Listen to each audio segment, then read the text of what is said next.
Hello and welcome to another episode of Video Game Logic. Today's episode was recorded on July the 23rd, 2024. I'm your host, gaming psychologist, and with me, as always, back to talking politics. Caffeine Rage. On today's show, we're going to talk about some games that we've played. 200 plus workers at Bethesda Game Studios have unionized. Gamepass changes and the FTC is critical. And from our community corner this week, we're going to be looking at one topic. Humble Games is shutting down. Timestamps will be in the show notes following their respective topics if I remember to do it. Yeah, Hi, we Rach. do have a couple community topics that are being put on the back burner for next week. Correct. But hi, how are you? Sore, tired, grumpy. But not as sick this week as you were last week. Not sick at all, I hope. Yeah, I was not feeling good yet last week. Yeah. I am recovering. Several people in my orbit have been sick, and Wednesday I started getting a sore throat of last week, and pushing through to work and do some stuff for my anniversary, I think, is prolonged to this for longer than it otherwise would have been. So, but I'm well enough. My hot tea is long gone, but I've got water and cough drops, so I'm good. But yeah, let's go ahead and dive in. We've been chatting for quite a while. Yeah, possibly too long. Nah, love you, buddy. Never too long. But yeah, we've been chatting for quite a while. Got a good bit of franking content off of this. Let's just dive in to the games that we have played.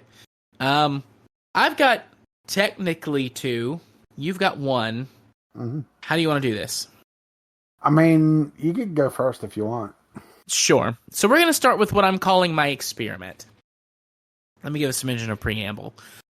I recently, like 6-ish weeks ago, went back and we rewatched the Folding Ideas YouTube videos that talked about cryptocurrency stuff, non-fungible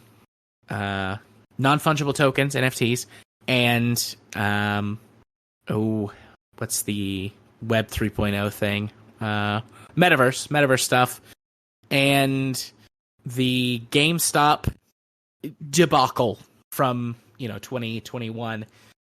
And watching all of those so close together, my algorithm was like, hey, maybe you'd be interested in this cryptocurrency adjacent thing called Atlas Earth. And initially I wasn't, but then I was like, maybe I could do an experiment with this. So that's where this starts at.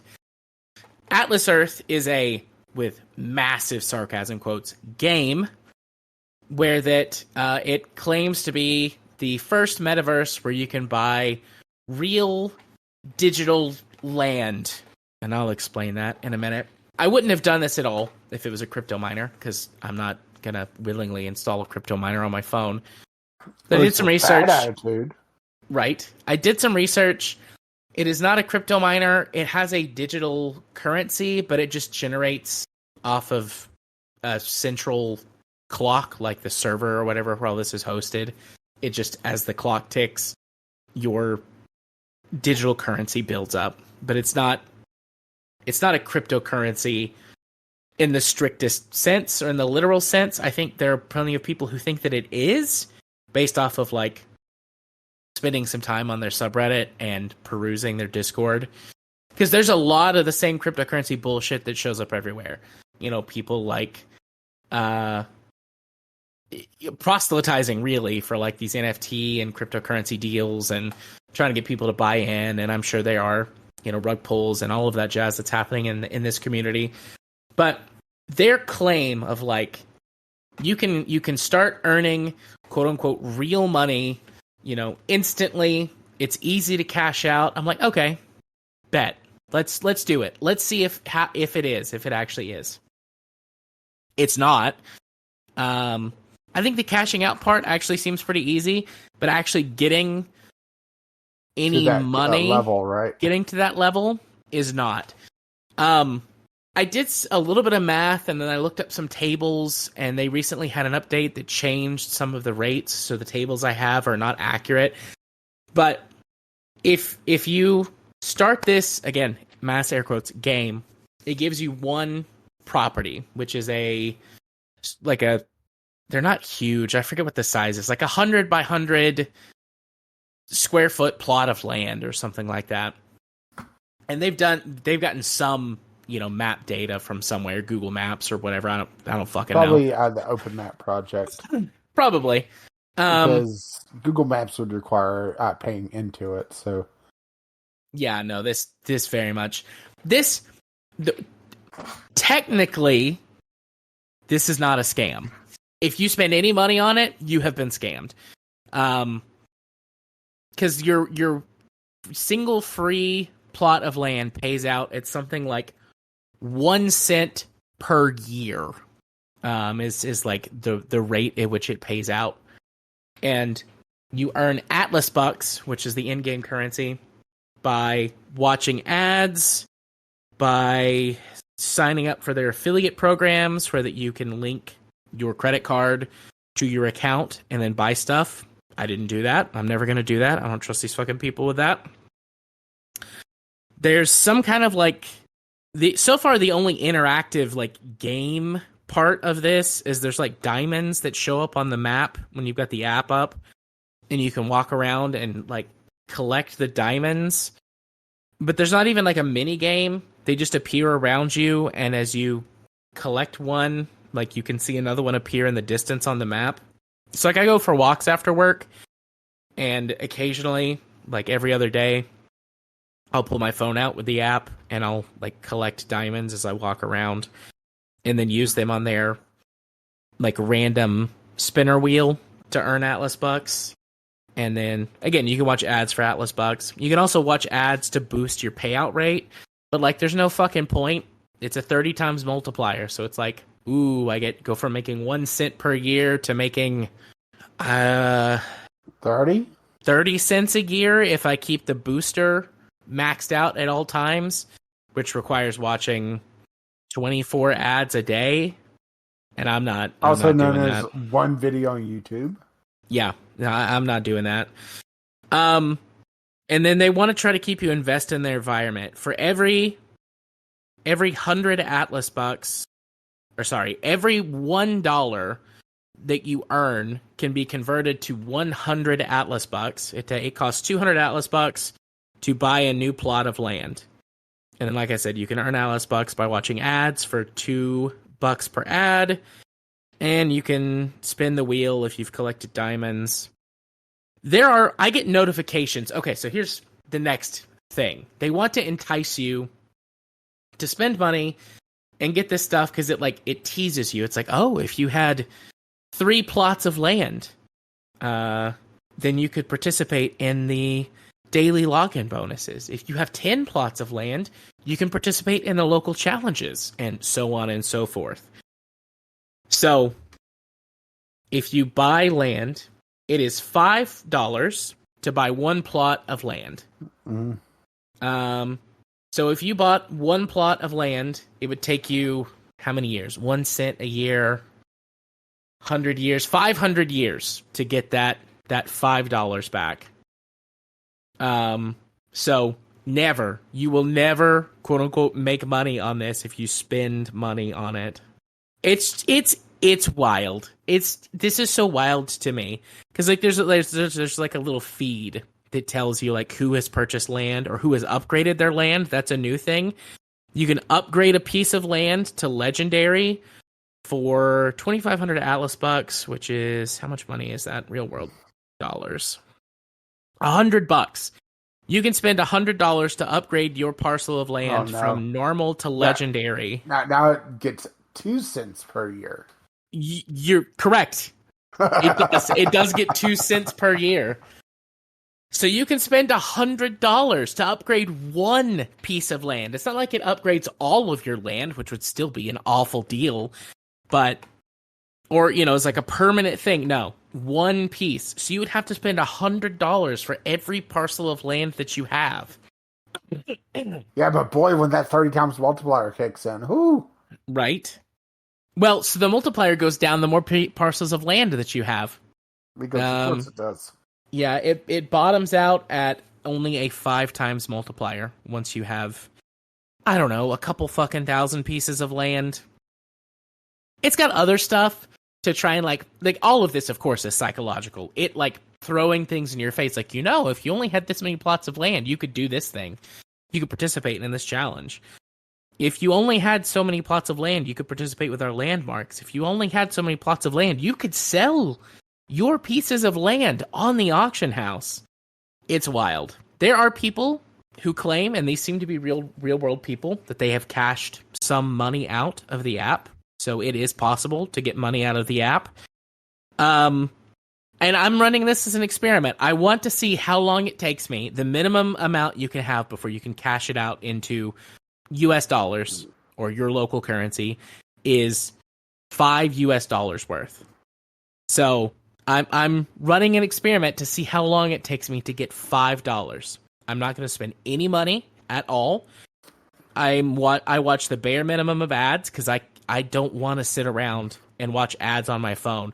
And it makes you like watch to the end of the ad to get your Atlas bucks. They're like 90 seconds to 2-minute ads. Oh God.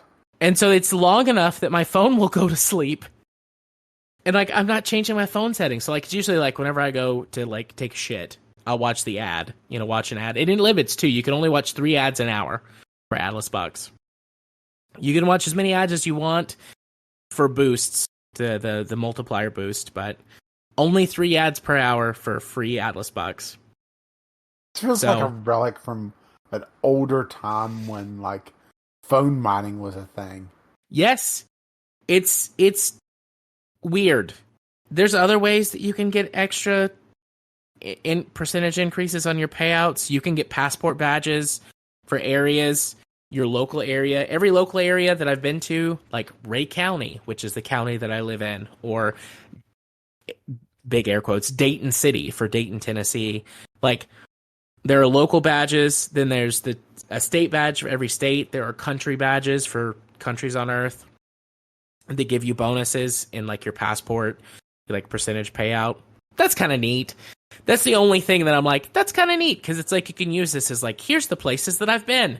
But you have to buy a badge, and a badge costs 200 Atlas bucks, so it's 2 parcels of land.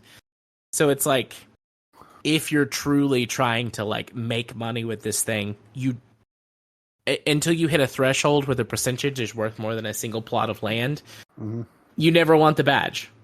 It's weird. I just wanted to talk about it. Like, this showed up after I watched all of those things about, crypto and crypto adjacent things. And I just wanted to do an experiment. Currently, I have 6 plots of land from watching ads and spinning the wheel from collecting diamonds when I go for walks. Hey, congratulations. You'll make money before the heat death of the universe now. I might, yeah.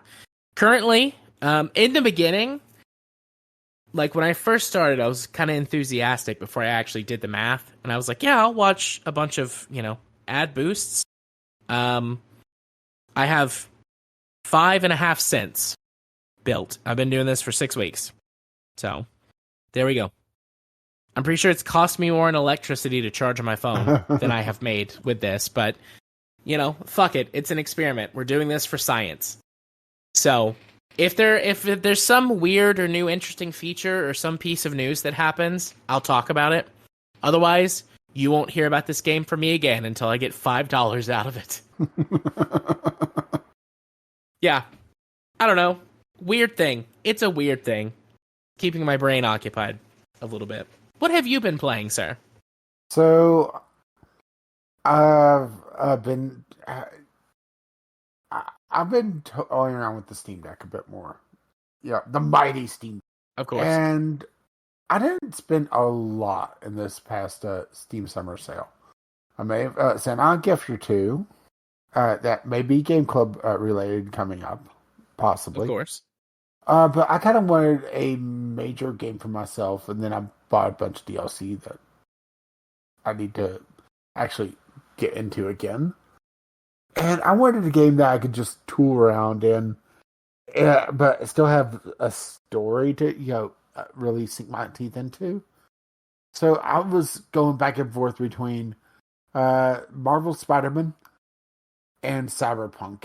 And I ended up going with the Spider-Mans. And I've been enjoying it, but there's also a few bugbears with this. So, Marvel's Spider-Man Remastered. This is the... What year did this actually originally come out? That I should don't know. It's the PS4 version, I think. Off the top of my head, I want to say like 2020, 2021? 2018. Damn. Okay. Earlier than I thought, obviously. Well, there was essentially a standalone expansion that is more recent. But this has some interesting takes on Spider-Man. One is a more seasoned Spider-Man. Typically, whenever you have the movies and such, that Spider-Man is stuck. Okay, I will say that I've not watched the Marvel Cinematic Universe that introduces Spider-Man, so anything that there, is a blind spot to me. But before the Marvel Cinematic Universe, Spider-Man basically got constantly rebooted, and it's always the fucking origin story. How many times do we need to hear about Uncle Ben and his rice, right? Yes. Well, one thing that kind of had my attention right from the get-go is that this is an experienced Spider-Man. This is like 5 years into his superhero career. So, it's not the origin story, thankfully, right? Yeah. But also, things are a little different than you might expect. Peter and MJ have broken up. Peter is no longer a photographer. He's moved on a bit with his life. But it's a refreshing take on things, Yeah. Now, granted, they still have it feels weird to have a video game progression system on a story where it's supposed to be an experienced superhero. It's like, shouldn't you be doing this already, right? Yeah. So having stuff like all the extra gadgets and stuff that Spider-Man can use in the story, locked away behind progression that you have to unlock with various rewards and tokens and whatnot, doesn't really jive. It sits kind of strangely to me. But at the same time, this is a game that I've purposely gotten to be able to just sit down and whip swing, Yeah. Just kind of turn my brain off, maybe beat up some crooks, and do my thing. Which, for that, it's suited its purpose. The progression system is tied to a couple things. One is just stopping random crimes on the streets. There's, I want to say like a half a dozen different currencies that's used to unlock various gadgets and various upgrades, which are tied to different activities. One of which, like I said, is crimes. One is finding essentially like little science stations and running essentially a series of side quests tied to that science station that's themed around environmentalism, but also around a particular problem of that part of the city. Like the one that introduces this is by the Hudson River, I believe, and it's dealing with the pollution of the Hudson River. I could be mistaken. It's actually on the ocean side of Manhattan, but it's still the same idea that it's dealing with pollution and how Oscorp are really the baddies, right? Yeah. And there's just so much to just find and go through and poke around with, which is part of the reason why I picked this over Cyberpunk. Fire up the game. It's like, I want to go collect some backpacks, which is also a thing where, because this is a few years into Peter's career, it turns out his backpack budget is like, 99% of his superhero budget. he'll hide a backpack somewhere and forget about it because I guess he was bit by a radioactive goldfish. And he'll, whenever you get a backpack, it gives you a token to use in the crafting system for upgrading gadgets and stuff, but it also gives you a little like piece of lore, or like, you know, the gym clothes that he wore at high school that, you know, should have been washed like 6 or 7 years ago, but, you know, kind of makes him reminisce of his high school days. Or, like the old cell phone that he used for parts to take down a certain supervillain, that sort of thing. You know, just little bits of Spider-Man lore, which is a nice little touch. And there's also it's a Arcane Studios game, so it's not, you know, full on feel like Batman clone, but there definitely it feels like some of the early Arkham games where you're fighting a bunch of guys at once, bouncing between them. You know, just like the old Batman Arkham Asylum games, where the idea isn't like really focusing on a particular bad guy, but more trying to chain up a combo to be able to finish off multiple people at once. Yeah. Which really suits not just Batman's fighting style, but also, you know, Spider-Man's. But there's a bigger emphasis on environmental hazards as well.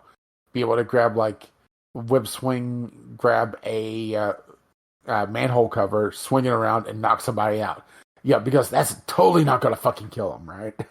No, manhole covers, they only weigh like a couple ounces. They're not heavy. Yeah, not at all. Once again, there's sometimes a little bit of a disconnect of, you know, aren't you supposed to not be fucking murdering people, right? Maybe Jameson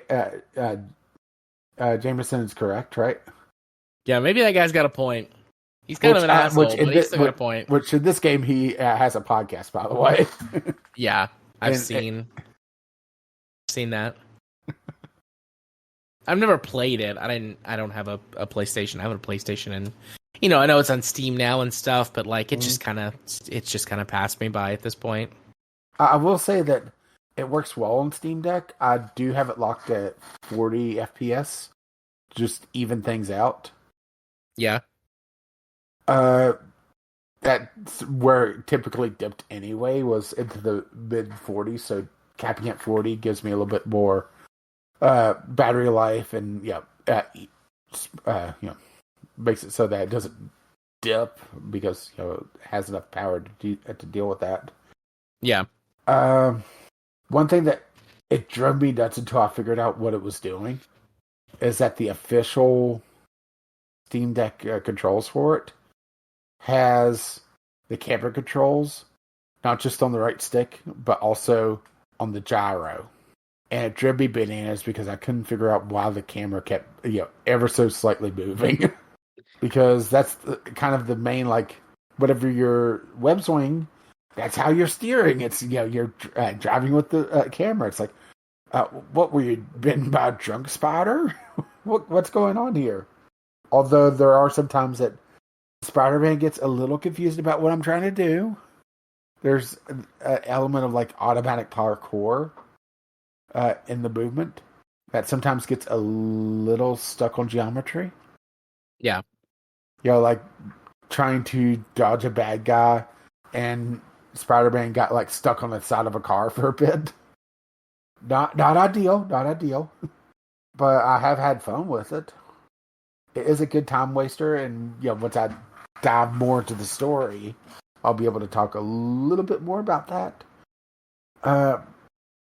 It feels like it's built up in layers, though, that as you progress through the main campaign, it unlocks more and more just side activities to go do. You know, like first, their version of radio towers unlocks, which gives you access to the map, and more of the map gets shown, which shows more side activities and things that you could collect. Well, fast travel isn't even available yet, so gotta continue on until that becomes a thing, so you can see all the funny cutscenes there, and then challenges will pop up at some point, which I could see that as a uh, currency to upgrade stuff. It's just there's a lot to do, but it doesn't feel as urgent, Yeah. And I would say a pretty damn good Steam Deck game. Nice. Glad you're enjoying it. And that it works well on the Steam Deck. I mean, it's honestly kind of impressive it works that well. I'm running it on medium settings without any really super sampling. I do think I have AMD frame generation on, which also helps smooth out the frame rate a bit. But if you want, you could really get in off into the weeds on some of the Steam Deck settings. I hadn't though. So yeah, I would say it's worth a look. Nice. So your other game? Yeah, my other game is an actual game. Hearthstone. So Hearthstone is a free-to-play collectible card game that first came out in 10-ish years ago, maybe even a little longer ago than that. I remember I first got into it when I was playing when I was getting my masters in 2014, 2015, something like that. I think I got into it pretty close to when it actually released, so roughly 10 years old. Anyways, I stopped playing whenever somewhere around 2017, 2018, whenever they changed up one of the core things of the game. Because originally it was, there were a variety of heroes that you could play as. You would put your deck together, and then you would go head-to-head against other players. They had an adventure mode, and you could buy adventures to where you could have some single-player-esque content, get some special rewards, but generally it was build a deck, fight other players in ranked or unranked game matches to get some rewards so that you could get all of the cards, essentially. You could spend money to get card packs. All the cards. Oh, definitely not now. But you could spend money to get card packs. You could also get free card packs by playing the game as your, daily and weekly rewards. If you had extra duplicates, because you could have up to 2 of every card, and then any duplicates you had over that, you could break down for dust, like gold dust or something, and then you could purchase individual cards with gold dust. So you could, and I had worked through. I have most of the original set. And then they had their first expansion, and then I think after their second expansion, they were like, okay, so we want to keep adding cards to the game. We want to keep it fresh. All of the old cards go into what's called the wild card mode, which you can use anything, and only the current decks are going to be playable moving forward in ranked play. Yeah, and that's just where kind of I got lost. That's where I got lost too. That kind of, I think it made me mad at the time. I don't really give a shit at this point anymore. But at the time, it frustrated me because I'd put a lot of time and energy into it. I'd spent a little money, but for the most part, I had, just been playing for years. And so I stopped playing.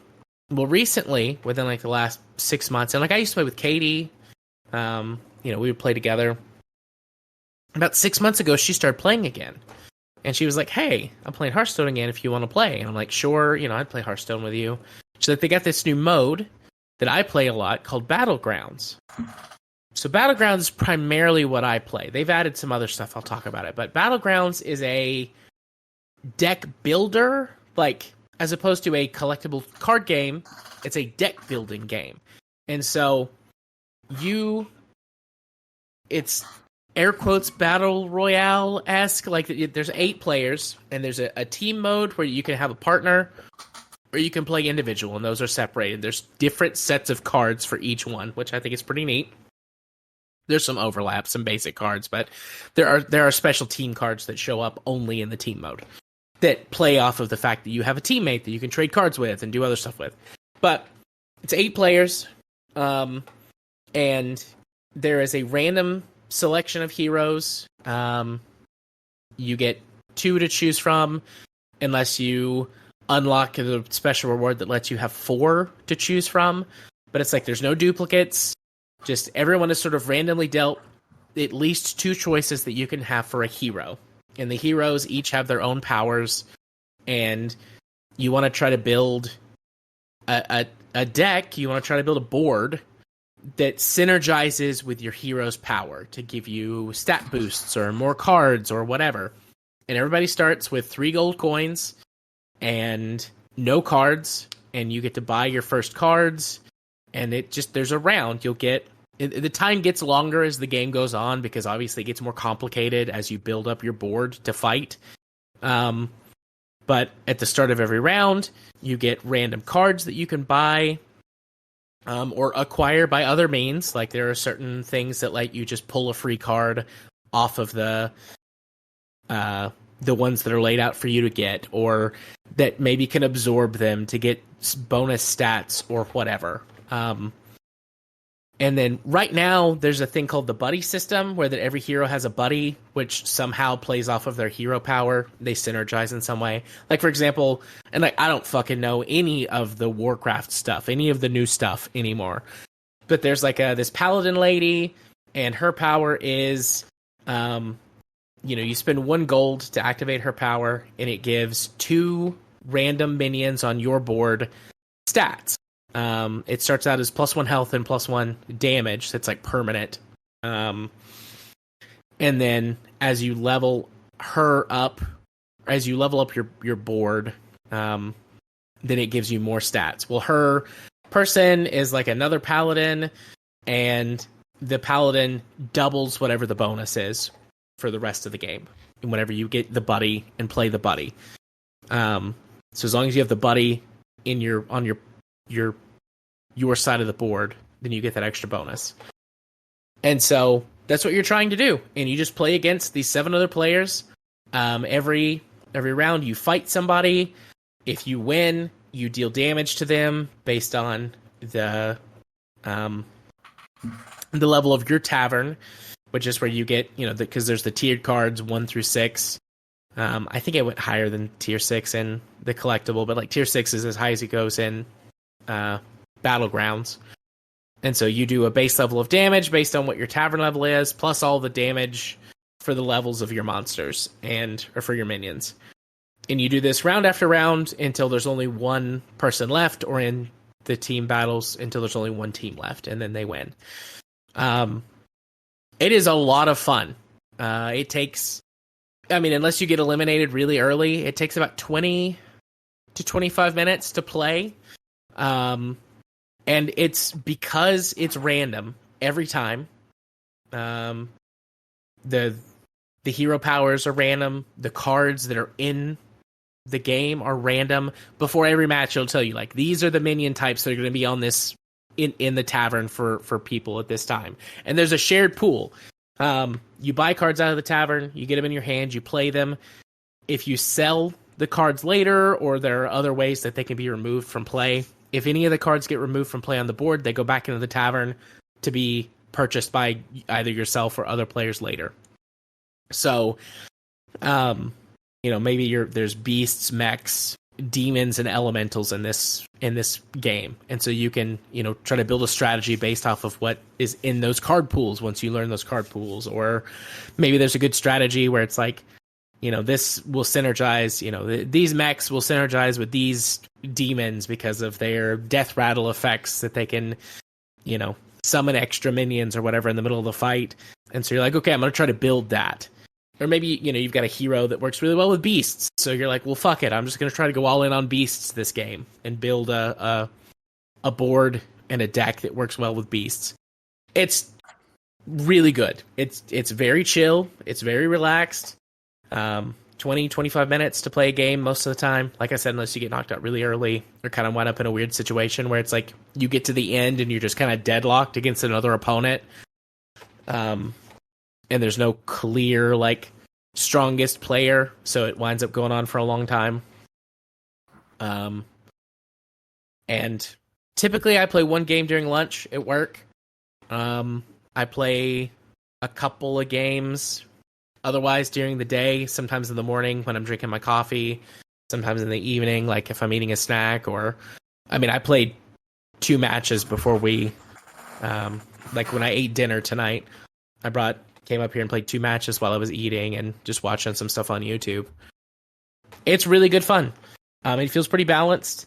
There are definitely certain heroes that have just flat out better hero powers, but if you're pretty decent at the game and are able to work within the confines of like the cards that are present and, you know, learn them a little bit and start where you get to building some pretty good synergies, I finished top 3 almost every match that I play in.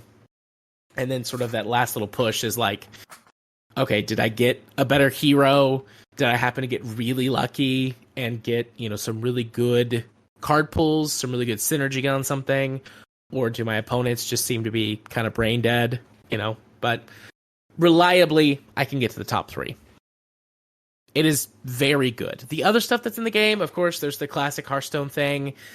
The classic ranked mode still exists with whatever the current card group is. There's the wild card mode where you can use anything.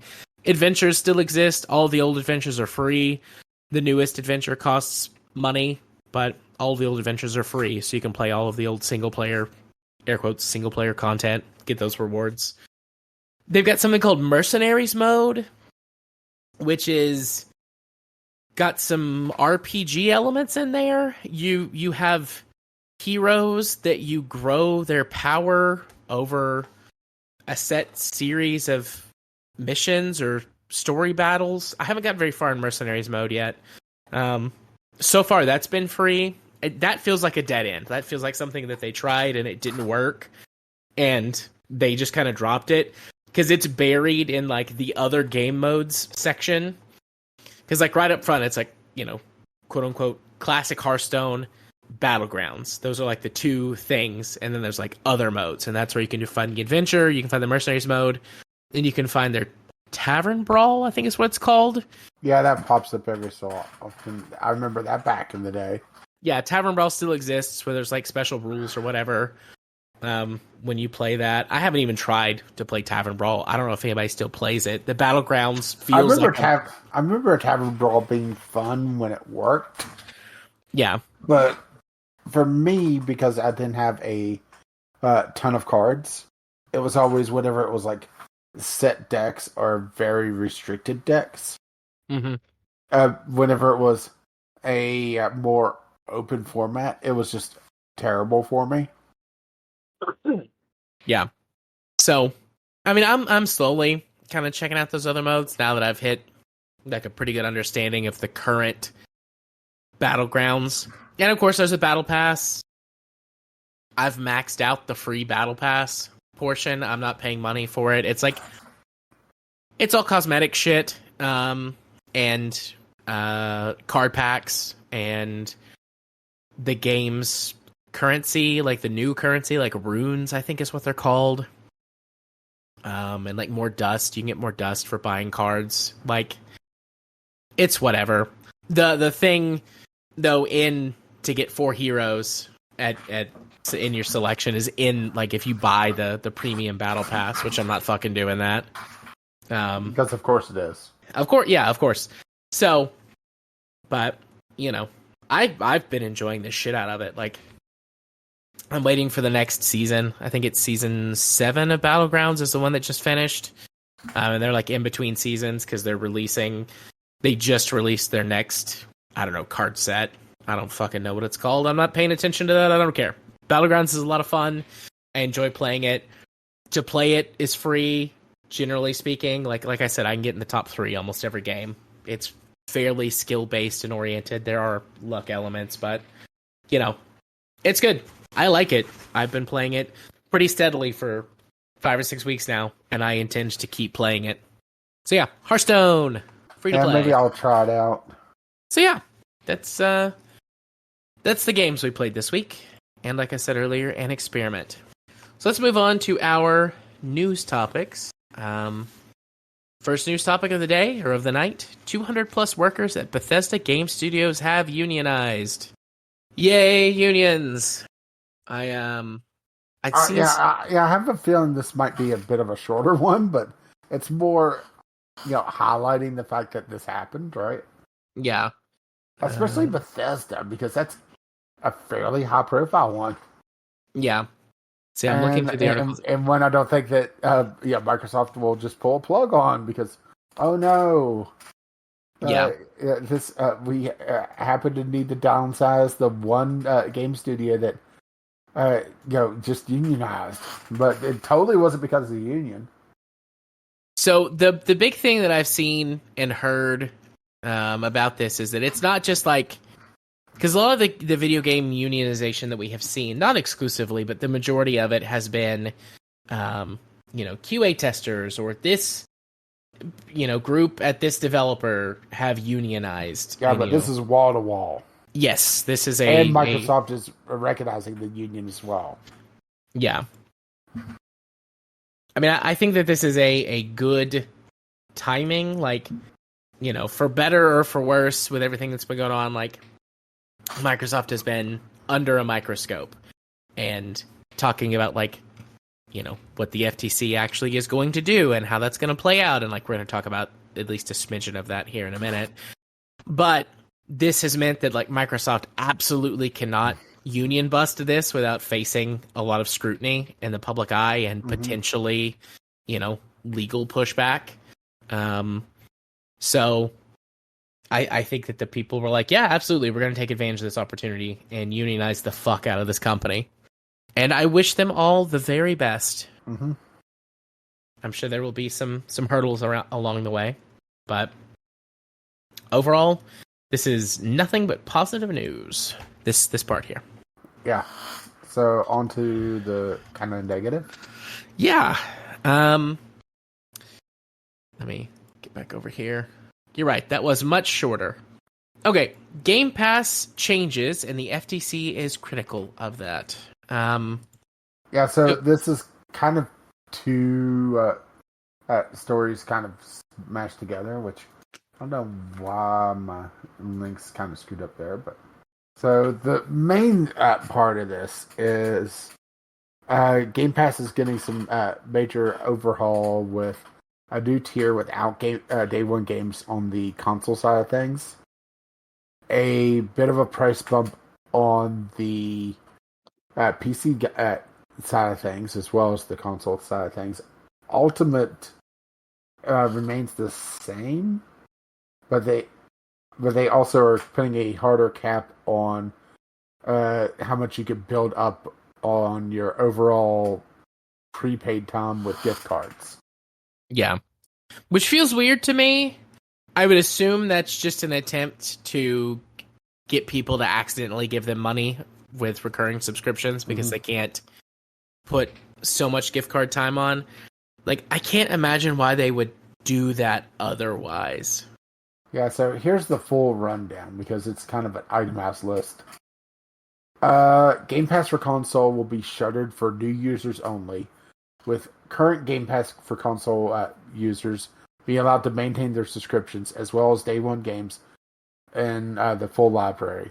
New users for Game Pass in the near future will be greeted with Xbox Game Pass Standard, which this article from Windows Central says it's more like EA Access, where there's the back catalog and select games, but not the full library, which is $15 a month, which includes Xbox Live Gold for multiplayer, which also does not include the cloud gaming service. Alright. Game Pass will only be allowed to stack up to 13 months of prepaid time through prepaying with cards and such, which, oh boy, right? Yeah. Before, I think the cap was like 3 or 4 years. If you have more than the 13 months, you won't be impacted. You'll still get your full time, but you won't be able to add any more time. If you cancel out of Game Pass for console, remember what they're shuttering, you'll lose that entitlement. Game Pass day one games permanently, and you'd have to subscribe all the way to Ultimate to be able to get it back. Yep. Game Pass Ultimate is not changed, but we'll get a price increase. Okay, so I was wrong on that one. Includes still PC Game Pass day one games in the full catalog, but it'll be $19.99. So yeah, right.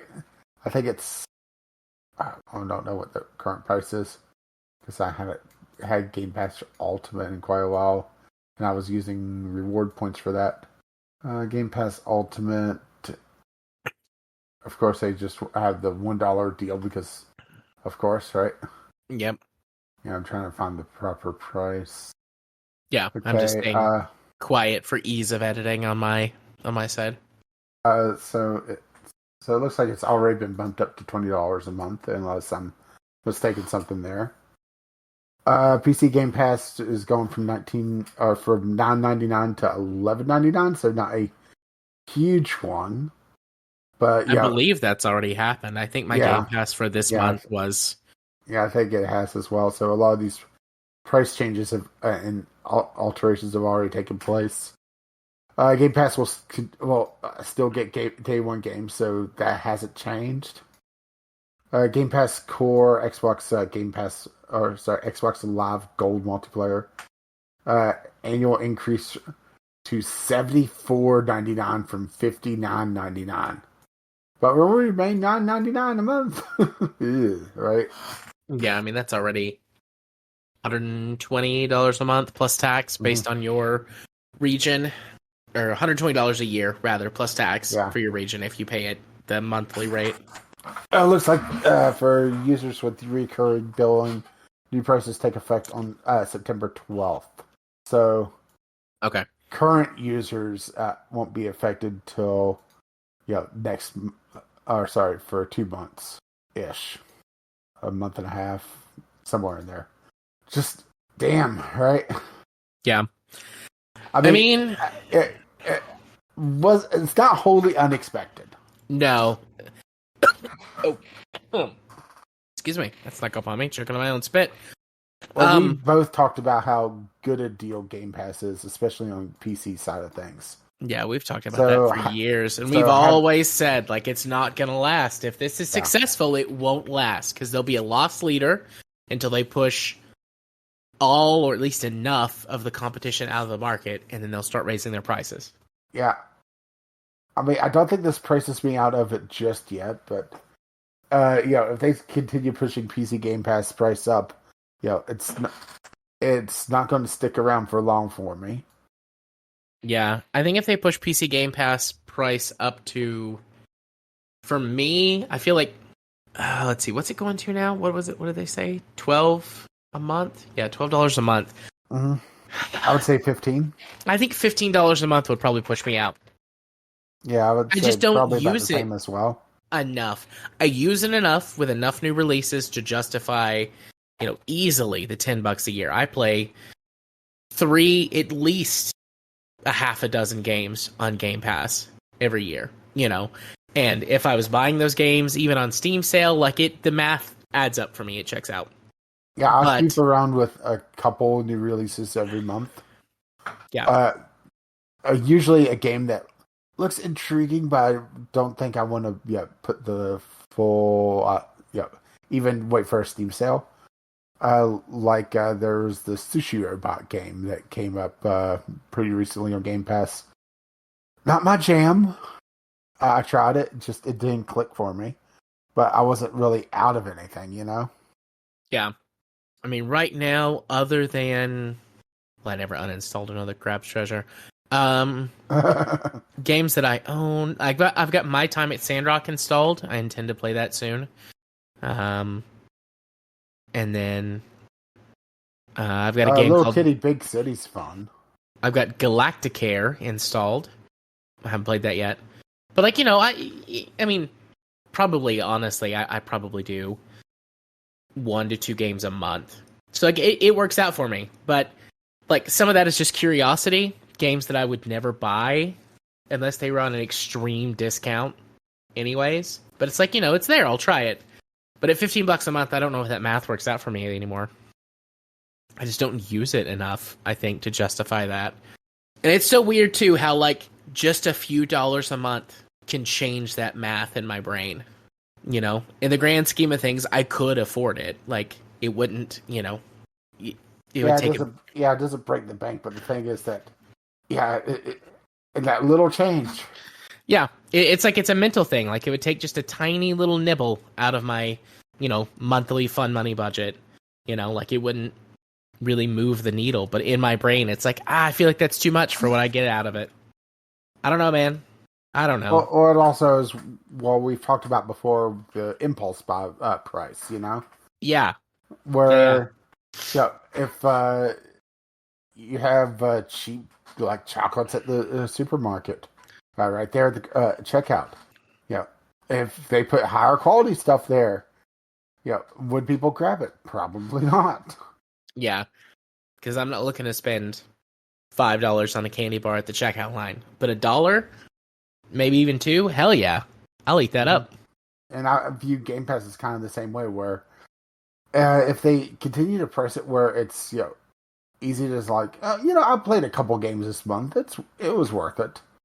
Yeah, but you start getting up into like that second really good tier of indie games at the $15 to $20 range. Well, maybe I want to just get that instead of have a Game Pass. Yeah. Now the FTC portion of this. Yes. Now things get interesting. Yeah. So Microsoft did a double pinky swear that they're not going to paywall Call of Duty if they were allowed to get Activision. Uh-huh. And they immediately paywalled Call of Duty. Immediately. I don't on consoles. Yeah. It says and FTC is like, wait a minute. And this says, in a letter filed with the U.S. Court of Appeals, the FTC said Microsoft's actions are inconsistent with what the firm had previously said about price increases, and that is, quote, exactly the sort of consumer harm from a merger that the FTC has alleged, end quote. Now, what will come of it is anyone's guess, right? Who knows? Like, in the United States in general, this is dubious at best. I think, you and I were having a pretty big politics conversation in the Franken content pre-show stuff that will come out at some point. A lot of it just depends on what happens in the in the upcoming U.S. presidential election, because if the Dems win, and I can't believe I'm saying the fucking word if, I can't get on that horse. We talked about this for like half an hour. I've said that since 2016. How is it if? How is it if? If the Dems win, one of the things that happens is that any replacement federal court appointment, judge, appointments that come up get to be decided by the party in charge.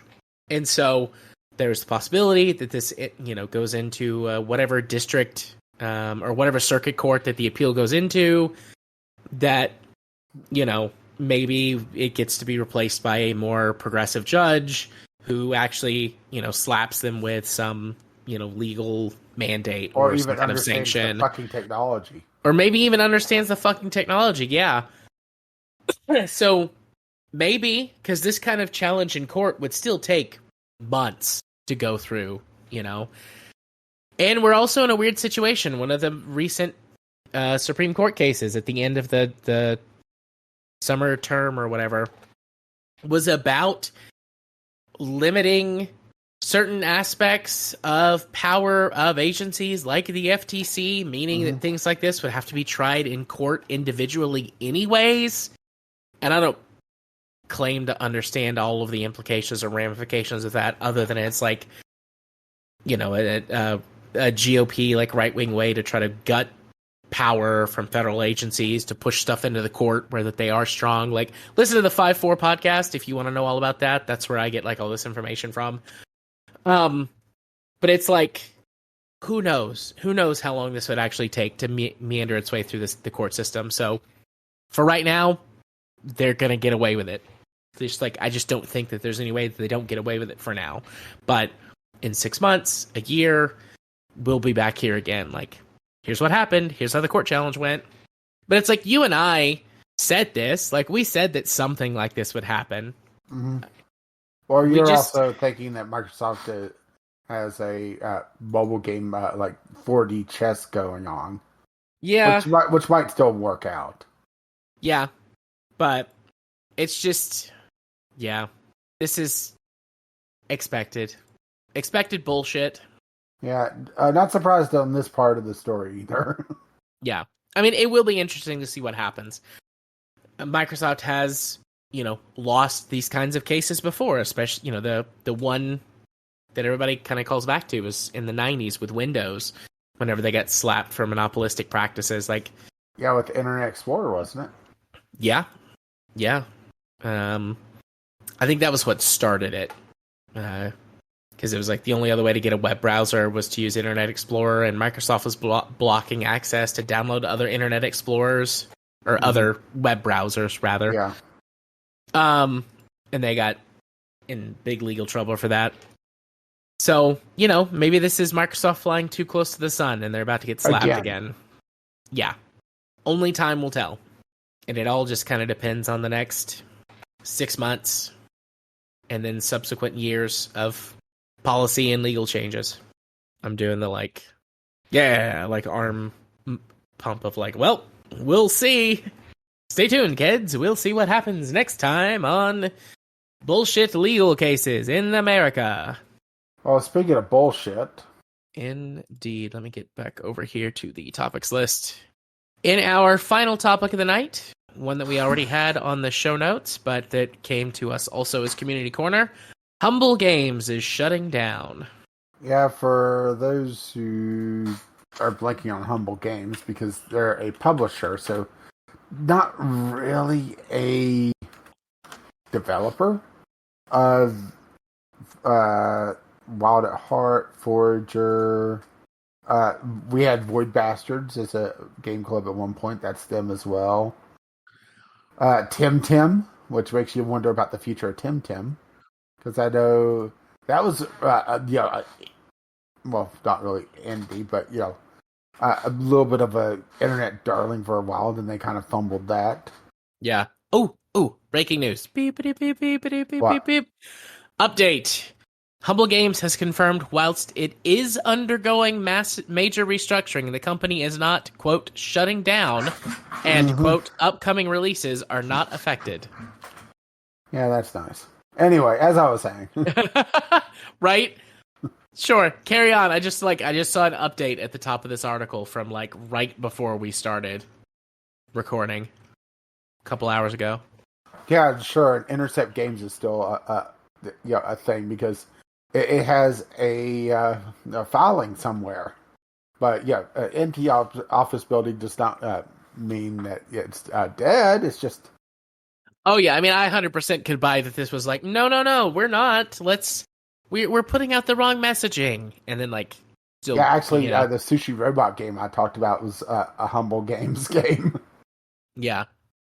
So yeah, they have a very Project Wingman's also in this list. Sorry, Jared. I'm mad at them because they fucking made an exclusivity deal with Sony for a DLC, a completely second campaign after promising, no, we're not going to do anything exclusive, and then they locked away the second campaign to PS5 only, and have said it's never coming to PC. That's what they've said. I'm mad at them. I've been mad at them for a while. Well, then I guess you get to read this obituary with great zeal, right? Yeah, maybe. I mean, that's the thing, is that why? Yeah. Outside of just, mom must go up, right? I mean, that's probably what it really is, because there's also some sort of weird ownership things going on in the background where Humble Games and Humble Bundle are owned by two separate companies, but a third company owns the company that owns both of them. Yeah. So yeah, either the line must go up or there's some kind of trouble that we don't know about yet. Yeah. Yeah, this is kind of a developing story as we're recording. But, kind of wanted to highlight this because, once again, another game studio shutting down or restructuring.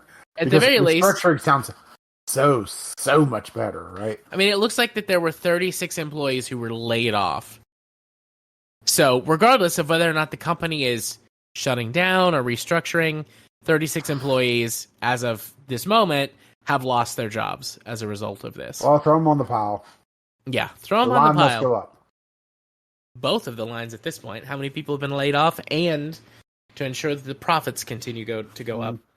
I don't know. I don't know if I have other things to say.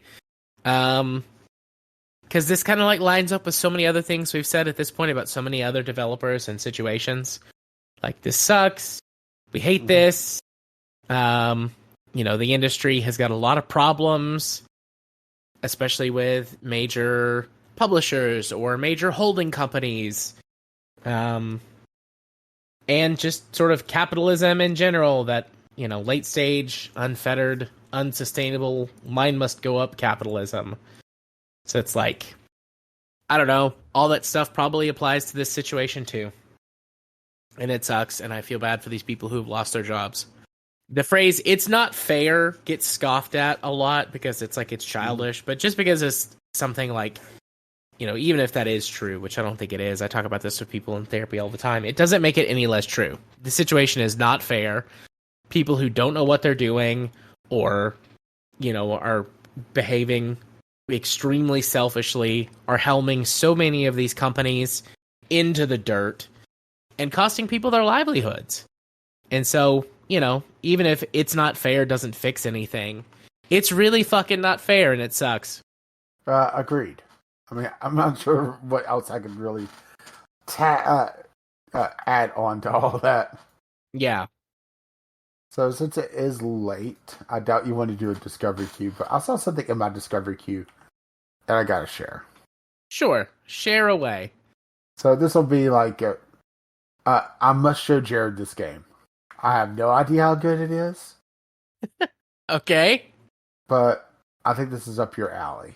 Okay. You're selling me. Vampire Therapist. Ooh. Okay, hang on. Let me go over here to Steam, unless you're about to drop a link, in which case I'll wait. There's a link in show and news items and sources. Oh, okay. Guide vampires through centuries of emotional baggage, decades of delusions, and the odd bout of self-loathing with real cognitive behavior therapy concepts, and become a vampire therapist. Even vampires need a shoulder to cry on when a neck to bite just won't do. God damn it. I have to buy this, right? Like, yes. I have to buy this. Why do you think I'm showing it to you? All right. It's a visual novel with just overly dramatic vampires, and you play like a cowboy vampire. I mean, just looking at... Immerse yourself into the alternate world and meet your clients, self-hating vampires, allegorific social media addicts, supernatural narcissists, and victims of centuries-old capitalist systems. You can't fix the world, but maybe you can help other vampires accept it. That is, if you can accept yourself first. I'm buying this right now. Next week... You're welcome. You're welcome. Yeah. Next week is Game Club, so it'll be 2 weeks, and I will report in on Vampire Therapist. Continue to payment. PayPal. Yes, I agree. Purchase. Well, it is kind of fitting because one of the voice actors in this game is is a vampire in Baldur's Gate 3. Which one? Because there's several vampires. You're talking about Astarion or Astarion? Okay. Oh wow! I just double sold you. Yeah. Oh, I mean, I'm downloading it right now. I already bought it. Matthew Mercer. Matt Mercer's in it also. No, that's Astarion, isn't it? No, Matt Mercer doesn't play Astarion. Oh, well, I must be blanking. Sorry. Matt Mercer is also in Baldur's Gate 3, though, because of course. Mm-hmm. No, the guy who plays Astarion, his name is Neil Newbon? Okay, I was trying to find out exactly who he was in Baldur's Gate 3, and it kept coming up with Astarion. That's why I kind of got confused. It's late, what can I say? Yeah. Baldur's Gate 3 has got quite a few celebrity voice cameos. I mean, there's a, a couple of the big ones. Getting into next week's game club talk, but let's see. I'm pulling it up here. Where's its IMDb page? Here we go. All right. Let's see. Neil Newbin, Asterion, Jennifer English, Shadowheart. Although these are people who are... Several of these people have also been in other Larian Studios games, but let's see. Matt Mercer plays Minsk, which is one of the... You have to... He's a hero that you can get, but he's not one of the origin people. Okay. You have to do some story stuff correctly to get him. But that's what Matt Mercer does. Okay. J.K. Simmons, that's the big ticket voice for this one. And you've met you've at least seen his character, given where you're at in the story, because he's he plays the General Ketheric Thorm. Okay. I thought the voice sounded familiar, but I couldn't place it, Yep. J.K. Simmons. But there's a whole bunch of okay, I don't know if you actually looking at these, I don't know how many of these names you would know, because it's as someone who does a lot of D&D YouTube content, I recognize a lot of these people, with little cameos. Yeah, some of these I look at, it's who? Yeah, that's fair. I'll quit listing off names, but J.K. Simmons is the big one. And then potentially some of the other, Matt Mercer is probably the biggest D&D name that anybody might know.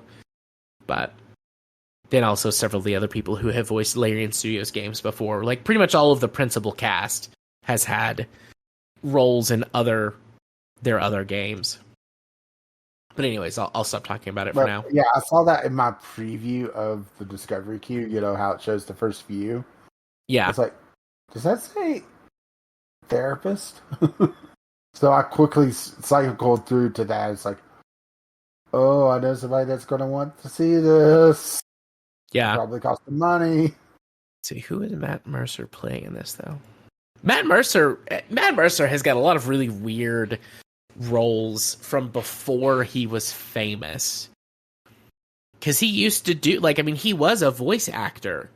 And so he's got a shitload of VA credits in video games and TV shows and stuff before he was famous.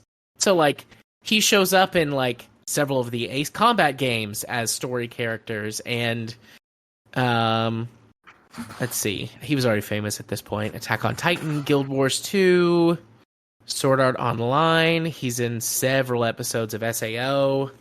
Apparently he was in Looney Tunes, one of the older Avengers games. Spyro, he's a voice actor in Spyro. A couple of the God of War games. He's done a ton of stuff before he was Matt Mercer, so it's just interesting how someone's career can develop. He was in Evolve. Didn't know that. I'm scrolling through his IMDb page now. Oh shit! I didn't know this. He also, last one. The original Akira. He does a bunch of the voices in the English translation, or English localization, whatever. But anyways, yeah. So, I bought Vampire Therapist. I will report on it the next time we do non-Game Club games. You're welcome. Thank you. I mean, Cowboy Vampire Therapist. I really hope that the cowboy's gay. Well, I want to be a gay cowboy therapist. Gay Why cowboy shouldn't he be vampire happy? therapist. I mean, this literally is one of my Vampire the Masquerade characters. He's not a cowboy per se. He's a Civil War veteran who became a gunslinger guy, but not cowboy gunslinger, but it's he's gay. His whole thing is about talking to people and shooting pistols real good. And by pistols, you mean... He also liked to eat people. But, nobody's perfect. Anyways, yeah, thanks. Hey, Rach, why don't you hit him with them socials? And how can they contact us? Which one first? How do they contact us first? How do they get in touch? Well, you can do so by dropping us a link in our Discord. You can find a link to that over at vglpodcast.podbean.com. You can email us. The email is still checked, vglpodcast@gmail.com. Or the Bluebird, or whatever the fuck it is this week, right? Yeah. VGL Podcast over there. And I've been Caffeine Rage. You could see my dead account over at GameUSCR over on the Twitter. Or if you just want to be my friend, you could contact me on Steam. Caffeine Rage there, or our Discord. I'm hang out there if you want to talk. Maybe cuddle a little bit. Not you. I'm not falling for that one again. Making a sad face. And you've been? I've been Jared. You can find me over on Twitter. As honestly, that account, all of my social medias is getting less and less active. Always feels a little narcissistic sometimes, huh? I just am like, but you know what I mean? Yeah. My sister-in-law posts constantly about shit, and it always feels so weird. I've been considering deleting my Facebook, which I basically never use anymore, and I now rarely am posting anything on Twitter. It just takes too much energy and effort, to engage. I already have to engage so much with the world. I basically just doom scroll on Twitter and look for funny things. But anyways, I do still post some stuff on Twitter and on Blue Sky. It's at JMA4707 on both of them. At JMA4707 on both of them. Obviously, on our Discord, you can say, hey, be my friend on Steam, JArthur4707. Do the things. That's the things. And if you wish to get a hold of us, well, like I just said, vglpodcast@gmail.com, vglpodcast.podbean.com with a link up there to our Discord. And if you wish to spread the love, you can find us on your podcatcher of choice. Our lovely, lovely patrons have made this madness possible. And find out more about that over at patreon.com/vglpodcast. Our intro and outro music is On the Ground by Ken McLeod. You can find his work over at incompetech.com. And as always, as his lovely music starts to roll across my voice, bye-bye now. Yeah. Bye-bye.